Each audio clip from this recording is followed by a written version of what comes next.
ariko mutana nambanye se dukunda byari byitego karegazo ibimwe byo kuri kuzanyo wamakofi y'umusuzuku jewe ujya muntu jewe nakubiko jewe nakuye ko mwoko kera nta kintu na kimwe genda mufise uwo murasha gusubira kumwizera ndazi yuko uwo mutima wiwe arinze yumva ko yarose umuzukuru ibintu byose abishaka kuba bitangwe ahubwo turonde n'ibitara zoryama mu muzukuru wacu jewe n'ukuri rero uramenya mufise tumufise ari umujya muhungu ndabizi nujya mukobwa wazi ko ari umwe ariko rero je nkubona yinjiye akinjira indani tanza ngaka umusaya bumvirize nyine uko n'indungu Nambari birenze wanyoherekana kubise n'ahandi ndarenye nawe ndarenye n'ukuri asha oya kweli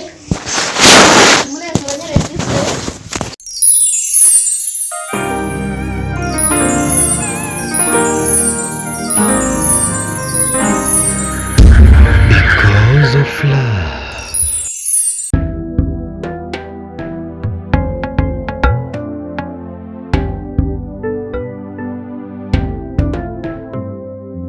Ivyo navyo ngo nibikigana. Nike turiya mpuze yampaye karangu. Niwe rizanye. Ngo rivuye. Ngwiki? Ivuye kuri Mbaje Josi nibona. Ivuye kwa zamutereka ahubwo tumve ivyo ariko aravuga. Ko ntuhumaguza ngo mbone. Assalamu alaykum. Mama, najua nimekukosea sana tena sana. Ila naomba samahani kama mwanao. Nimetaka kufahamisha tu kwa sasa. Niko na mimba ya Hamda. Sa? Ngwiki? Oya subiramo neza usome. Subiramo hejuru. Usome neza hejuru ngo ngwiki subiramo. Cese nkibona. Subiramo neza wihenze wewe. Subiramo neza. Subiramo ngwiki. Zamda anatuandikia kwamba hivi kunjama. Oya wewe wasomye nabi subiramo. Wewe na nama sufise singivi. None ko ntahumaguza ndabibona je. Mimba. Oya ntabara bagwiki. Sabwe Zamda. Ngwiki. Zamda. Kemuka mwami wayo. Zamda. Amena kachukua ujauzito. Kama ushu. Mtoto tumesomesha hivi mwana anatumara maji kukripima ya ibu mjini mimi. Kama ushotsi. Ndo yamdarga yo. None unyane turabaye umuryango umwe na wabagesera. Acha kusema hivyo. Ndeka kubwira n'ivyo vrema. Ndabigusaba. Agira byari umwana muri babagesera ari kuri kwa Mungu. Ariko Zamda. Sinzi n'igituma bitubwiye ahubwo numva. Urazi mama, nyumba inayelelewa mtoto asiyokuwa na baba ni mtihani kwa kweli. Hapa mume wangu mimi angekuwepo mimi. Yatani jana kwa sababu yake karibu yake jamani mimi aibu. Yani nkuru y'agaca mukongo hano mugongo birase n'ukuri umwana aramara amahace umugongo wewe Zamda ubunyene adutwe muri bya bigesera ngo ni inshuti mama wewe Zamda nasikia kama ule moyo wangu unaanza kupanda soma Jewe nacho mvuga cyo rumva no wavuga umwana aratumara amahace ewe Zamda radiwe mukiye esho kuntu twabuze so tuzi he dusigaranye wowe uzoduhoza amarira Erega Zamda uradutse kweri dutware muri bajya bagesera ewe Zamda ariko mwami we Zamda mwana wanje Zamda muzukuru ibi bigira iki Zamda cyane n'ukubesha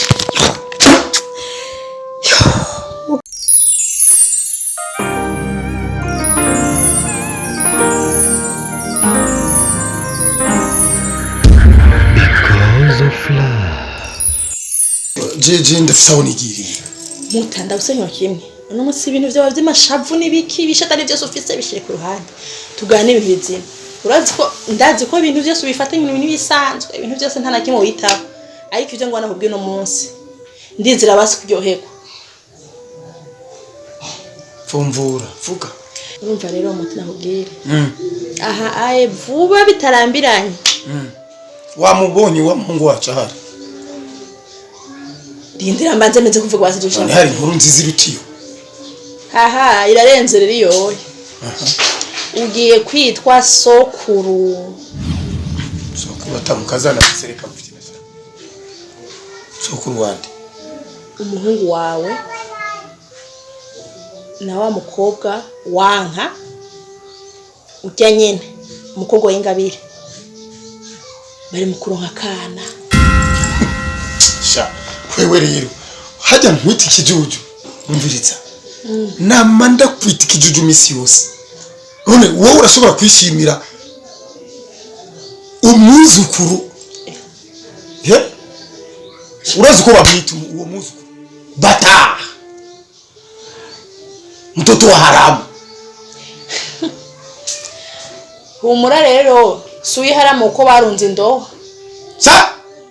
barunze indoha nuwa halali umwuzukuru wanje kandi umwuzukuru aryoshe mana mana umuzane kwisa amahoro ujambana n'umwicanyi wewe wahora uvuga ibyo wivugisha kumba ari wewe umwicanyi ukomeye cyane none iminsi maze amezi ngenda ijoro n'umutaga ndondera umuhungu wanje kumbe buryo uraza hari umurondera he wari uhazi uri ntiwamwomoye mbiko naje ni mu mahoro naje ngaha mu mahoro nifite umunezero w'umwuzukuru w'inkuru nziza uri kunzana mu mashetani.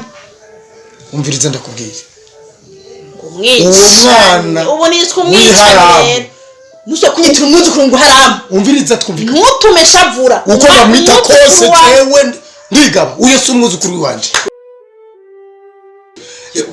Iyo ndowa uvuga ubwo bugeni uvuga ubugeni butari mwose yamuvyaye ari umuhungu umwe w'ikinege wenyene kubera wa mwomoye mwomo muri uwo mwanya ntihori witayeho umunezero w'umwana wawe none witayeho amaronko yiwawe sinzijoro ukeneye kuronka sinzijoro ukeneye nta na kimwe nzi. Stop bandureke azoragwa iki azobaho adafise ivye itunga kandi yararifise kwase kubera wewe mwabijanye mu kinywabi mubijana hakabona yari kurongora kumugaragaro izuba riva umviriza rero mbega iryo tungo uvuga twebwe turirimo ngaha hari umunezero dufise nimwe mu bishaka muri jewe nawe ibyo dufise nimwe mu bishaka bizunguruka hari umunezero dufise mugendeye tubona hanze n'umuduga ngenda ngara ntibava baza ngo yo mukana karahiriwe hari umunezero ndabige bikamanuka nakabiri ifise ko arako Imana yanyihezagiriye umviriza ndakubwira n'amahere yose ufise hari amahoro ndakubwire umugore w'ikijuju nabo rero azobana mu mahoro igikuru nuko bakundara bumvikana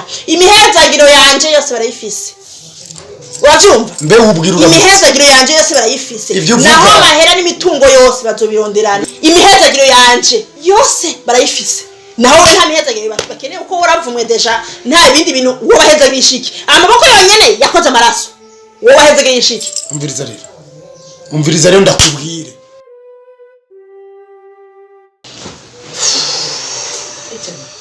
ukuru gutura amatwi yawe neza arumva kuko umenga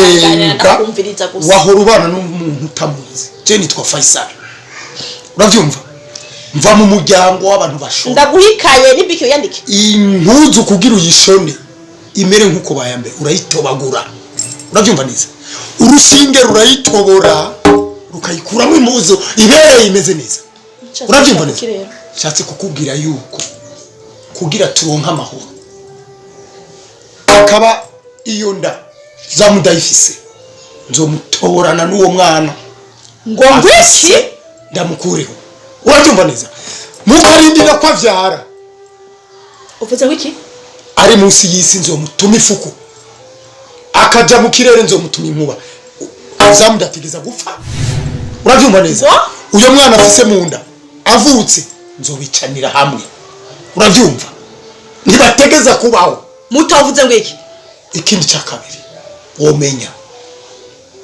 bategereza gukurikira sekuru wabo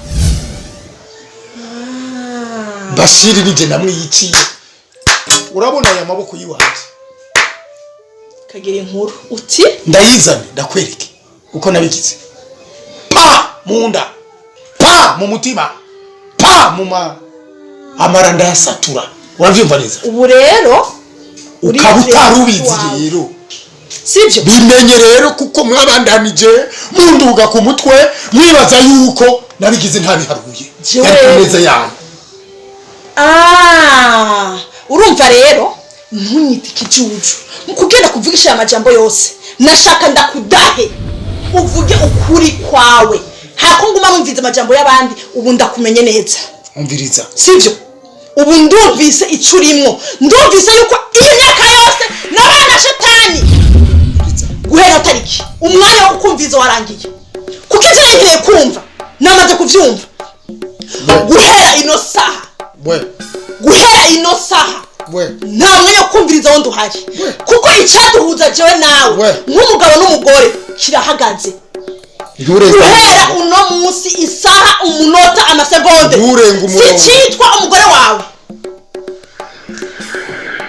ndagushikije ibyawe ubu bisobanura yuko umwe wese agiye kubaho yidegembya agiye kubaho arabivyiwe n'umundi arabyiwe guhera no tariki nta bushuti tufitanye jewe nawe kuko singiye kuguma mbana n'umumenja n'umwicanyi yishe umugenzi we mfamfe uranyumva guhera ino tariki y'ino munsi unyibagire kandi ndayikubwiye ndagusubiriyemwo nimba uwo mugambi wawe ufise w'ubwicanyi bukibandanya ukora wiyumvira kwica gusa nzi neza yuko amaraso azohogwa yandi ndabikubwiye umviriza ndakubwira sinkeneye kumva ivyo mbwira ntarakimwe ndakubwira sinigukeneye mu buzima bw'iwanjye sinigukeneye sinigukeneye mu buzima bw'iwanjye sinigukeneye nturenga karimbi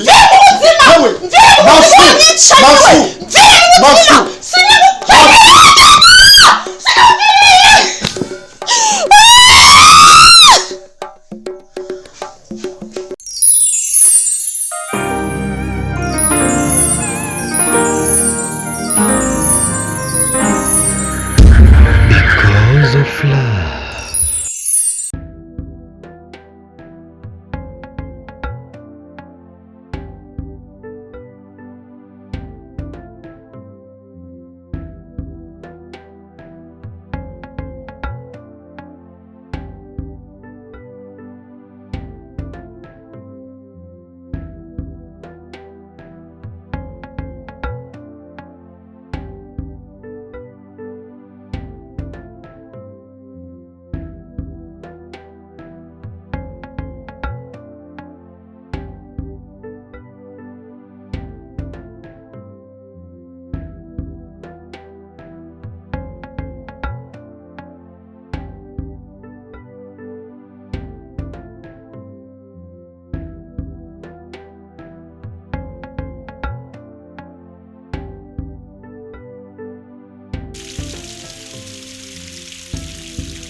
Bado.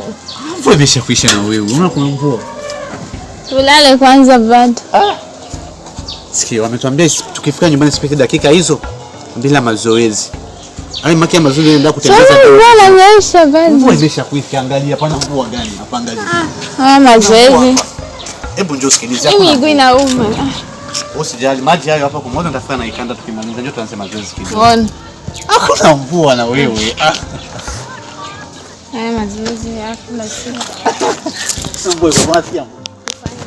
Nani kwanza nasikia mvua? Unaona kisina roho nono. Ndio kwenye uwanja wetu kwenye ukumbi wetu mazoezi. Hapa unaweza kutengeneza ghafla. Uli pale? Special for you. Kwa ajili ya mazoezi yako ya kila siku. Lakini na Rowan, na mtoto na Rowan. Usiseme hivyo sio kaja kunarusha roho. Ungezungumza kwanza kidogo. Kama tuanze ile ya kijeshi jeshi.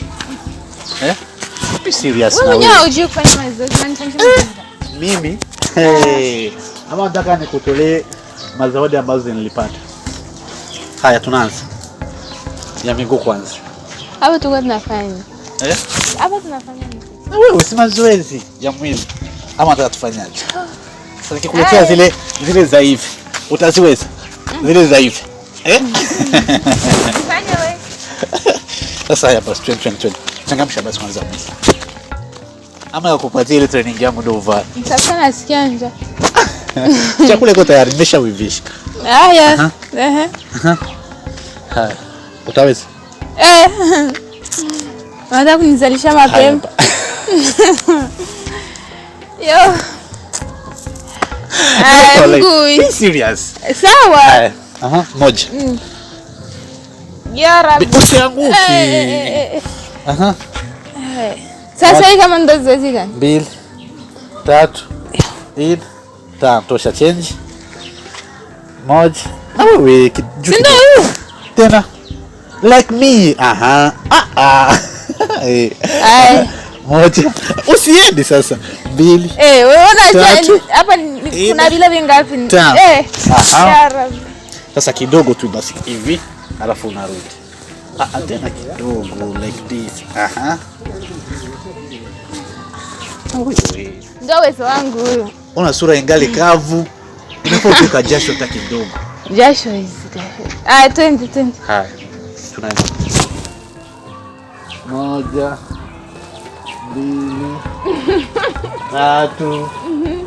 3, 4, 5. Basi sasa. Haya, kiuno basi kidogo. Nimeshasikia njaa. Twende kwanza nipumzike kidogo. Kiuno.